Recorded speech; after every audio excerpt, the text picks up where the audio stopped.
give the floor to the representative of the Russian Federation. Thank you, Mr. President. We thank the Special Representative of the Secretary General, Madam Leila Zerugi, for her updated information about the situation in the Democratic Republic of the Congo, as well as information about the state of implementation of the December political agreement on preparations for elections in the country. We have taken note of Antonio Guterres' recently issued report about developments in that state.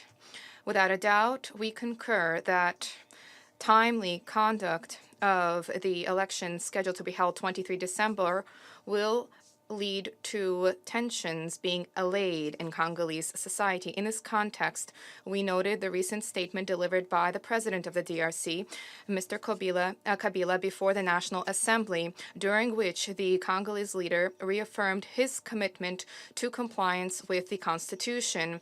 We believe that this is the right message, and it is a timely message. It would be advisable for the opposition forces to also abandon destructive agendas.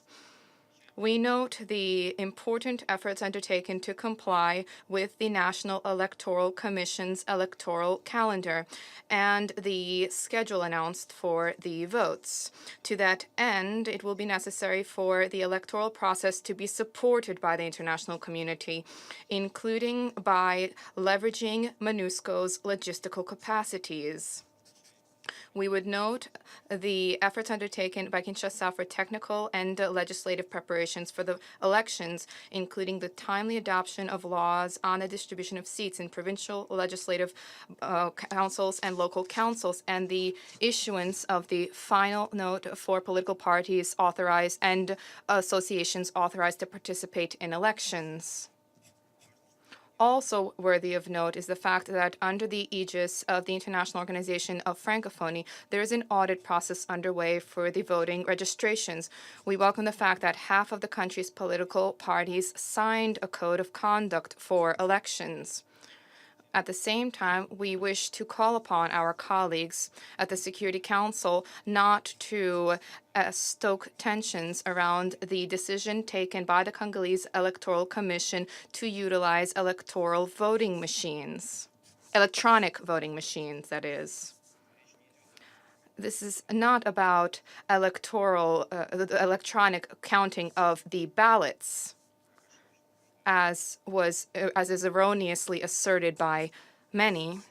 These devices are solely intended to significantly alleviate preparations for the votes and the printing of the ballots, whereas the counting of the votes will continue to take place manually.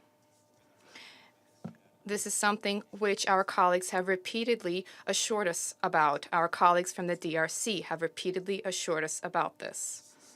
We concur that in order to avoid malfunctions, it would be advisable for Kinshasa to deliver on sustainable financing in preparation for the vote, to shore up the coordination of their action with MONUSCO.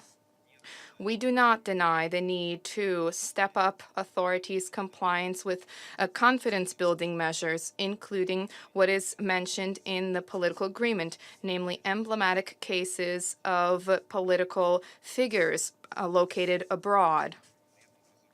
At the same time, we would call upon all of the opposition forces of the Republic to cooperate with Kinshasa and the Electoral Commission and to forestall any manifestations of violence. It is also imperative for the sovereignty and legislation of the DRC to be respected.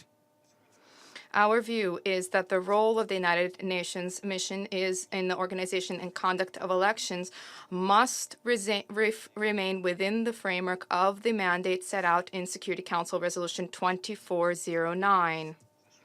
Protection of civilians in the context of elections needs to be carried out fully in line with basic peacekeeping principles without the intervention in Kinshasa's domestic affairs.